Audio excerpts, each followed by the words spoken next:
সাগরে নিম্নচাপের আশঙ্কা ৩ নম্বর সতর্ক সংকেত দেখিয়ে যাওয়া বলা হয়েছে।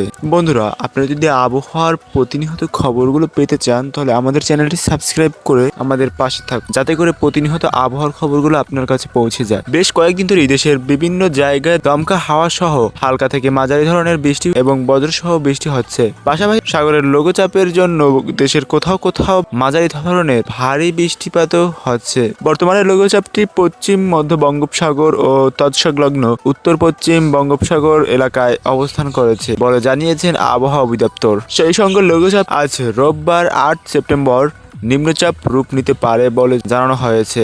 আবহাওয়া অধিদপ্তর একেএম নাজমুল হক বলেন, শনিবারই লঘুচাপটি উত্তর দিকে এগিয়ে ঘনীভূত এলাকায় সুষ্ঠু লঘুচাপে পরিণত হয়েছে।